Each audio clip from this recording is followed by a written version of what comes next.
Morning, ma'am. Okay, I'm audible to you? Yes, ma'am. Okay. Okay, thank you. In the last class, we have discussed about the first part of the breach. I told you about the varieties of the breach, etiology of the breach, diagnosis of the breach, and mechanism of labor. So today I am going to talk on management of the breach. So after knowing all the all about varieties, types of breach, etiology and diagnosis, we should know about the how to manage the case. Okay, first thing we should identify the complicating factors related with the breach presentation. That is by doing clinical examination and also by doing an ultrasound. Mainly, ultrasound is done to detect any fetal anomalies and fetal congenital anomalies of the uterus as well as the to know the localization of the placenta. So, if there are no risk factors or complicating factors are there, we can go for external cephalic version. Suppose if the version is fails or it is contraindicated. Next, how to manage the case. First is external cephalic version, that is conversion of the non-cephalic presentation, that is breach to cephalic presentation by doing an abdominal manipulation. So there are so many things important in the external cephalic version. Time of version, success rate of version, what are the indications to do, what are the contraindications to do, what is success rate. So what are the factors which will favor the success of the external cephalic version? What are the factors which will unfavor the external cephalic version? And what are the complications associated with the external cephalic version? Okay, so first comes to the time of version. So mainly it is done from 36 weeks onwards. Reversion is not done before 36 weeks because chances of reversion is more because of the more like and small size of the baby will come back to the breech presentation again. So version should not be done before 36 weeks. And if you do after 36 to 37 weeks, it is very difficult because of the increased size of the fetus as well as the less quantity of the liquor. Next, what are the benefits if we do ECV? So, we can reduce the incidence of breech presentation by doing ECV. And also, there are so many complications associated with the breech. I told you in the last class, there are mainly increased maternal morbidity and perinatal mortality and morbidity. So, we can reduce all these complications associated with the breech delivery. And also, we can reduce the incidence of cesarean section by 5%. Next, these are the contraindications for the ECV. Suppose if the patient is having active bleeding because of the placenta previa or abruption, we should not do ECV. And fetal causes are if the baby's head is hyperextended or the baby's weight is more than 3.5 kg or the baby is having major congenital malformations, so the baby is dead or IUGR, you should not do ECV. And also one more contraindication is multiple pregnancy. Because of less space and because of multiple fetus, it's difficult to do ECV. And if the membranes are ruptured, also the breech should be immediately delivered. So we should not attempt ECV in case of PROM cases. Also, if there are known congenital malformation of the uterus, the patient is already knowing that she is having an anomaly in the uterus, we should not attempt ECV. And also, if the CTG is abnormal, and in case of contracted pelvis, and in case of previous cesarean section, if you do in previous cesarean section, there is a risk of scar rupture. Okay, so we should not attempt ECV in previous cesarean sections. And also in other risk factors like severe preeclampsia, obesity, elderly primary gravida, medical disorders like heart disease, severe hypertension, and bad obstetric history, we should not do ECV. Next comes how to do the procedure. So before doing the procedure, we should do ultrasound. So to know the, again to confirm the presentation of the fetus and also to know the fetal heart rate. And before doing the procedure, CTE should be done. Okay, before the procedure and after the procedure, CTE is must. If required, some sedation can be given, but in most of the cases, we will not give any sedation or epidural analgesia. For different relaxation, we should give tocolysis, that is 0.25 or 250 micrograms of terbutaline should be given subcutaneously before starting the procedure, that is 30 minutes before starting the procedure. And so this is the actual procedure of the ECV. So after doing ultrasound, after doing NST, patient is asked to empty her bladder. So patient is kept in the dorsal position. After that, abdomen is exposed. So we are converting, this is breech. Okay, we are converting breech presentation into the cephalic presentation. Okay, so right hand is used to hold the breech. Left hand is used to hold the head. Okay, first step in ECV is by giving firm pressure to the breech towards the back side. Okay, first we are dislodging the breech from the pelvis and moving it towards the left tilia fossa. This is, in this case, left tilia fossa. So because back is towards the left side. Okay, dislodging the breech from the pelvis and moving the breech to the left tilia fossa is the first step. Second step is, so pressure is applied in opposite directions. That is, right hand is moved upwards towards the fundus, left hand is moved, head is moved towards the,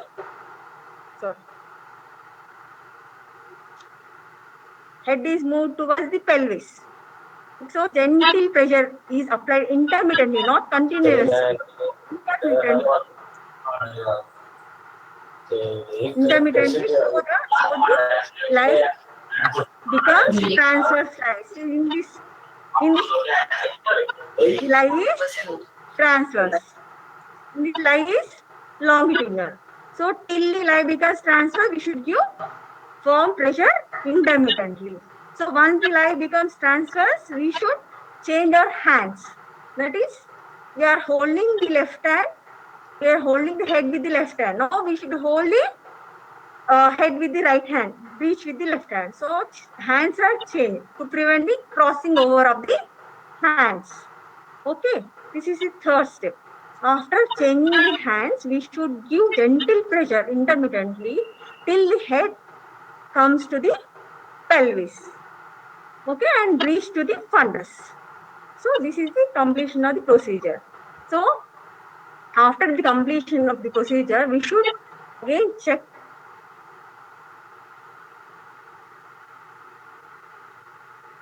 fetal heart rate and we should again do the CTG, that is NST. And the success rate is around 60 to 65%. And these are the factors which will help in the successful version. That is complete breech. Complete breech is nothing but flexed breech and non-engaged breech. And in fetuses where fetal back is anterior and adequate lie gap and patient is non-obese. So in all these cases, version will be successful. And these are the factors which will cause failure of version. One is breech with extended legs, because in frank breech, there is early engagement of the presenting part and it's very difficult to flex the trunk because of the splinting action of the limbs. And in case of less lighter also, it is very difficult to do version, and in big size baby also. Mechanical factor which will obscure the version or one is obesity, increased tone of the abdominal muscles, that is in primary gravida, and also in case of irritable uterus. And short cord also will prevent version. If we try version in case of short cord, it will result in abruption. So It is either relative or absolute contraindication. And also, we cannot attempt in case of uterine malformations like septate or bicornuate uterus. And what are the complications with the version? Sometimes there is rupture of the membranes while doing the version. So, there is a risk of premature rupture of the membranes, and also there is a risk of premature onset of labor pains. That is preterm, they will land up in preterm labor. And sometimes while doing version, there is risk of abruptio placenta and antepartum hemorrhage. Sometimes because of the entanglement of the cord on the fetal part or formation of a through knot lead to the fetal death. So while doing version also, we should auscultate the fetal artery intermittently. Simultaneously, assistant will auscultate intermittently. And there are increased chances of feto-maternal bleed. In few cases, there is a chance of amniotic fluid embolism. And in case of Rh negative women, we should give anti-D immunoglobulin to prevent feto-maternal bleeding. So that is the external cephalic version. Suppose if there are contraindications for the external cephalic version, or if the version fails, then how to manage the case?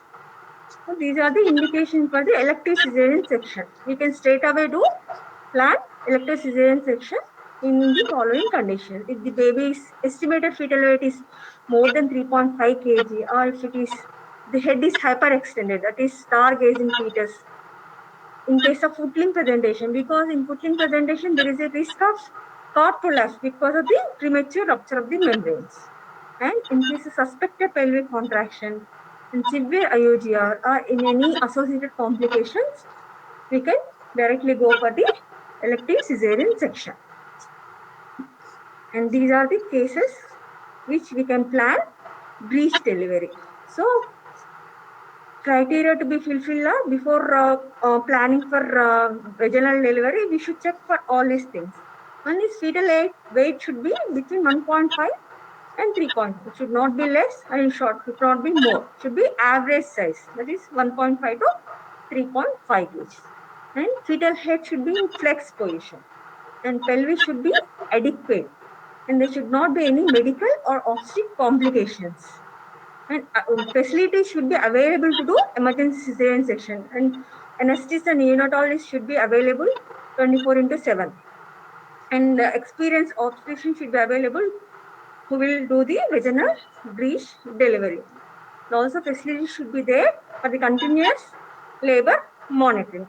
So all these things are available. We can go for the vaginal breech delivery. So how to manage the breech during labor? So as you know, labor is given in first, second, and third stages. First stage is from the onset of labor pains to the full cervical dilatation. Okay.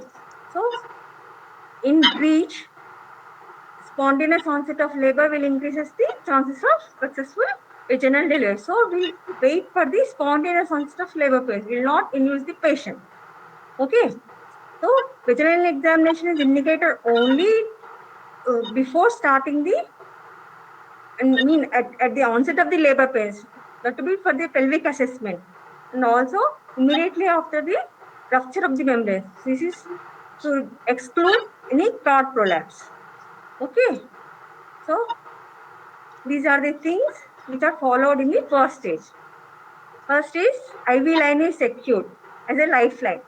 Okay, and oral intake is avoided because if there is any complication arises, we can go for cesarean section. So as far as possible, oral intake is avoided. And blood is sent for grouping and cross matching. So 1 pint of blood is reserved. And adequate analgesia is given because we have to do instrumental deliveries or intravaginal manipulation. So adequate analgesia is given, preferably epidural. And during labor, in all other cases, we should monitor the progress of labor and fetal status by plotting a partogram. And if suppose if we feel that labor is delayed or prolonged, we can use oxytocin infusion also for the augmentation of labor.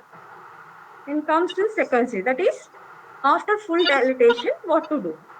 There are commonly three methods of vaginal breech delivery. One is spontaneous breech delivery, second is assisted breech delivery, third is breech extraction. Spontaneous breech delivery is expulsion of the fetus with very little assistance by the doctor.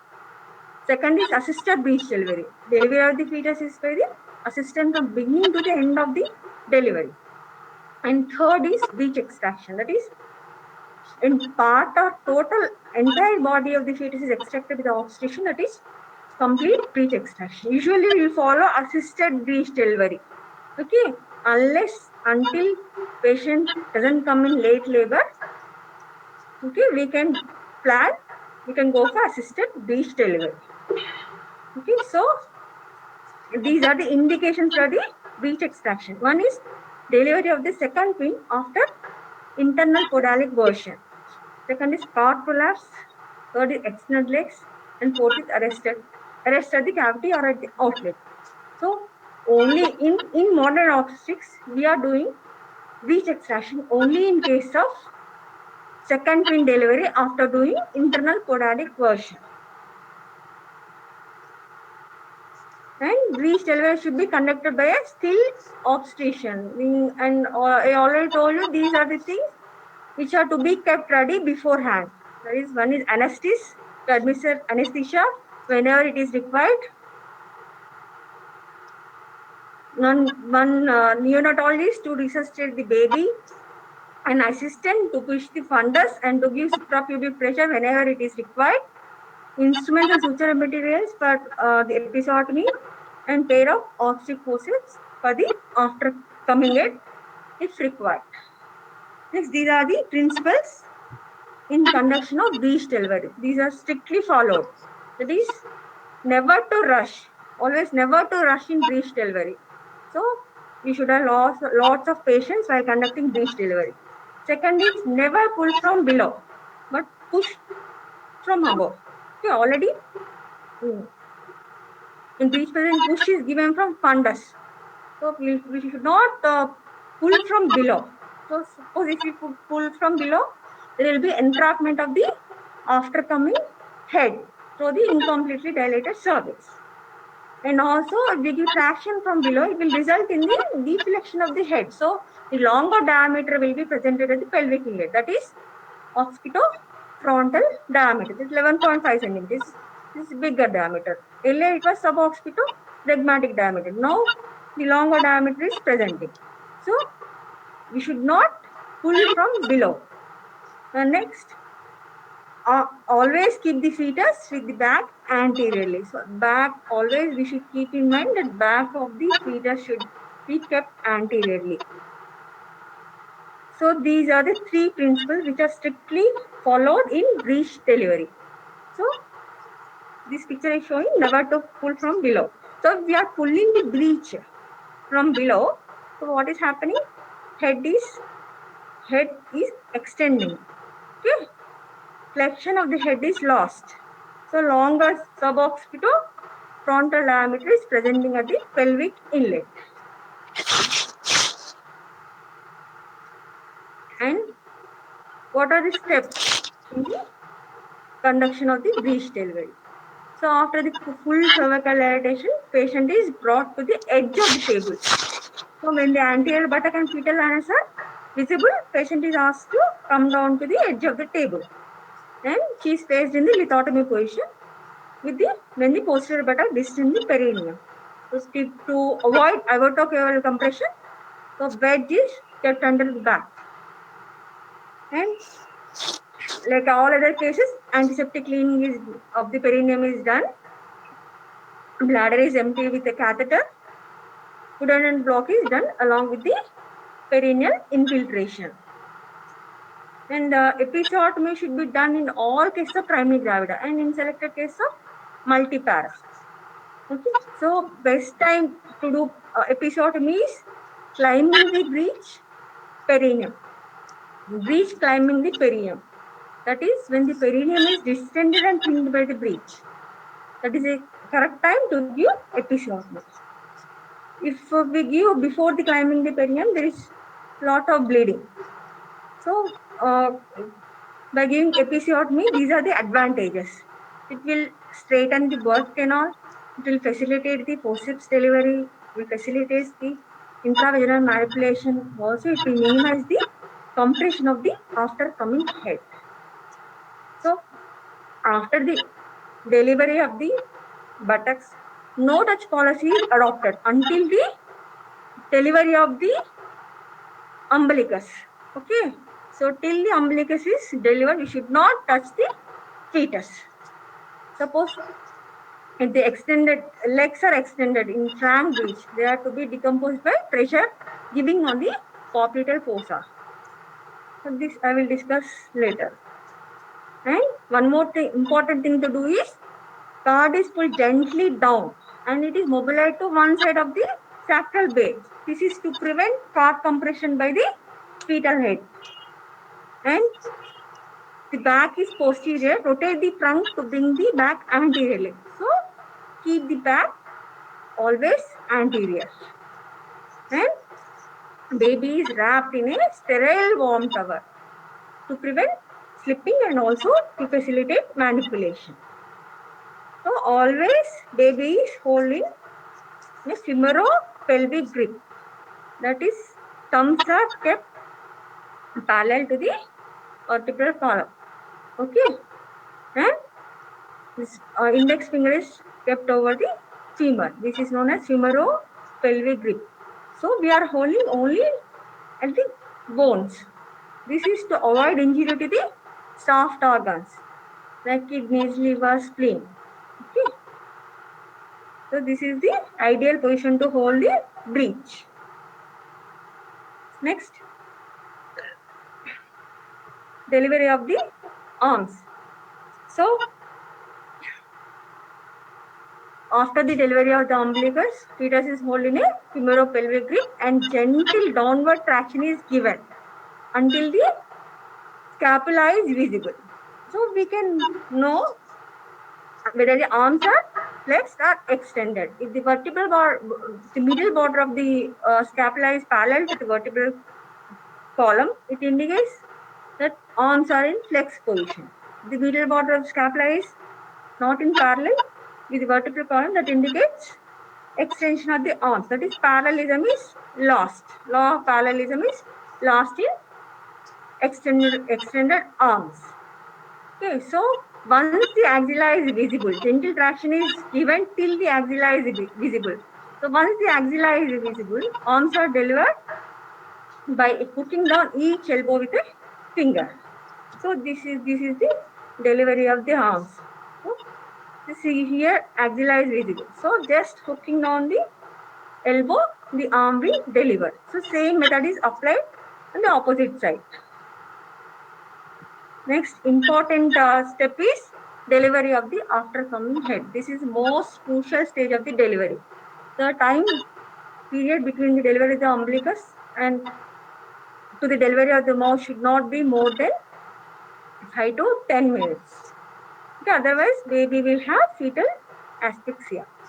So these many methods are employed to deliver the after coming head, but these are the most common methods we follow. First one is Baum-Marshall method. Second is forceps delivery. Third is malar flexion and shoulder traction. That is modified Marshall-Smellie technique.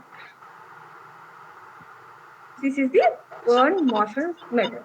So in this method, assistant will give pressure over the suprapubic region.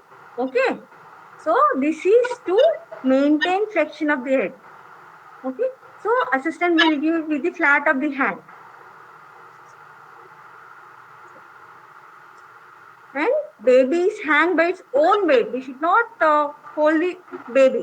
So it should hang by its own weight. Only assistant has to give suprapubic pressure. So once the nape of the neck is visible, so this is the nape of the neck. Once the nape of the neck is visible, the hands are held by ankles, at the level of the ankles by hand with one finger in between the ankles. And fetus is given a gentle traction in forward and upward direction in a wide arc of circle over the maternal abdomen. So the baby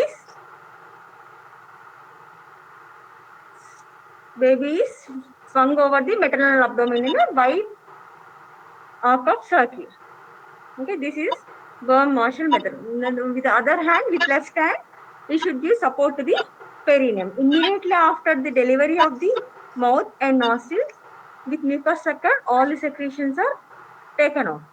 Okay, so after the delivery of the mouth, nose, and supraorbital ridges, the baby is slightly depressed to deliver the occiput, first occiput, and next vertex. So whole baby will deliver.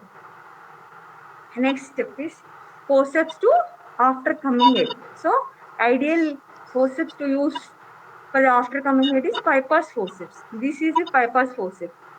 This is a special type of forceps only designed for the after coming head of the breech. So in this, only perineal curve is there. Pelvic curve is absent in this forceps. Only perineal curve is there. So if Piper's forceps is not available, we can use DAS variety also, DAS forceps also. Okay, assistant with the towel has to hold the fetus and to give upward gentle traction. Okay, so baby has to be moved upward by an assistant with a towel. That is to facilitate the introduction of the forceps blades. Okay, an assistant should give the suprapubic pressure. One more assistant. And left blade of the forceps is applied, followed by the right blade of the right blade. And blades are locked and gentle traction is given first in the downward direction, followed by downward and upward direction. Okay, so also there are three advantages with forceps delivery. One is we have direct traction to the head. So we are avoiding traction neck. So the risk of injury to the spinal cord and vertebral column is reduced. And one more important thing is flexion of the head is well maintained if you use forceps. And third is we can deliver the fetalets very gradually. So sudden delivery of the head is prevented by using forceps. So if the head is delivered suddenly, because of the compression and decompression, there is a risk of intracerebral hemorrhage. So this can be prevented by using forceps. This is the third method, that is malar flexion and shoulder traction. In this case, again, assistant should give suprapubic pressure and baby is hang by its own weight for a certain time, and with left hand, left supinated forearm, the baby is hang and limbs are hanged on either side of the left forearm. So with the left index finger and with the left middle finger, they are kept over the malar eminences. So these are the malar eminences. So left index finger and middle finger are kept over the malar eminences. This is to maintain flexion of the fetus. And with the right hand, one index finger is kept over the left shoulder, and ring finger and little finger are kept over the right shoulder, and middle finger is kept over the subocciput. See, middle finger over the subocciput, index finger over the one shoulder, and third and fourth fingers over the other shoulders. Okay, so this middle finger and this malar flexion will maintain the flexion, and these two fingers, the other finger on that shoulder will give traction. Okay, so gentle traction is given in first in downward direction, followed by downward and upward direction.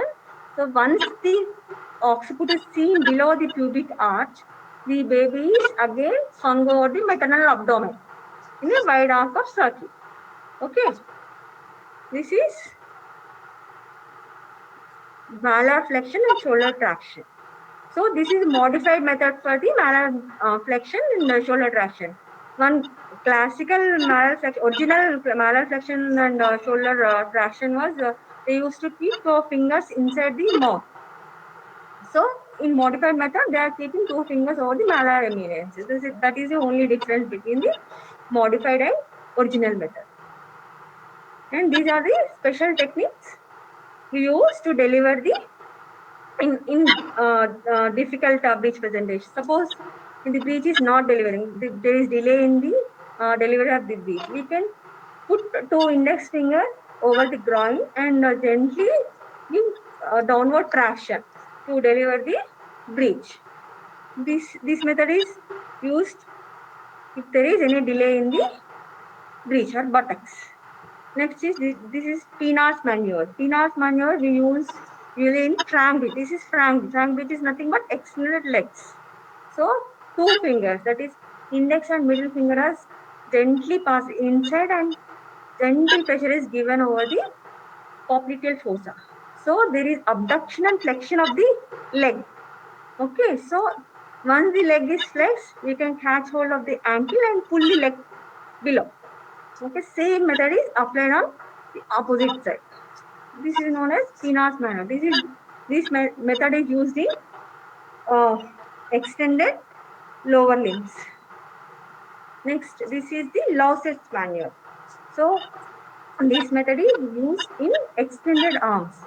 So I told you there will be winging of the scapula if the arms are extended. That is, winging is law of parallelism is lost. The middle border of the scapula is not in parallel line with the vertebral column. So once we suspect extension of the arm, we should follow this Lausitz maneuver. Lausitz maneuver is nothing but we are rotating the trunk of the fetus in 180 degrees. So we are uh, uh, making anterior shoulder to become posterior shoulder and posterior shoulder to become anterior shoulder. Because sacrum, as you know, it is as curvature. Okay, so usually anterior shoulder will be above the pubic symphysis, posterior shoulder will be below, and the sacral hollow. So once we rotate in 180 degrees, the posterior shoulder will come, then it will be below the pubic symphysis. So we can deliver the posterior shoulder very easily. And again, same procedure is applied on the anterior shoulder. So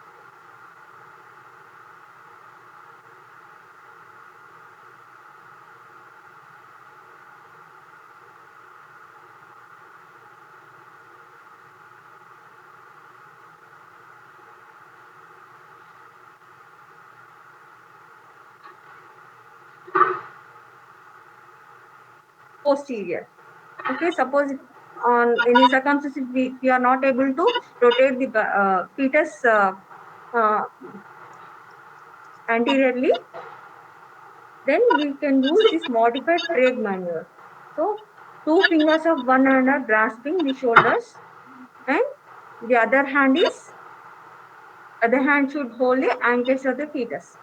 So this is the reversal of the that malar traction, malar flexion and shoulder traction. Okay, same method is applied with shoulder traction. Baby is given gentle traction and rotated in upward and forward direction like this. Okay, so this is the end of the breech delivery. Next.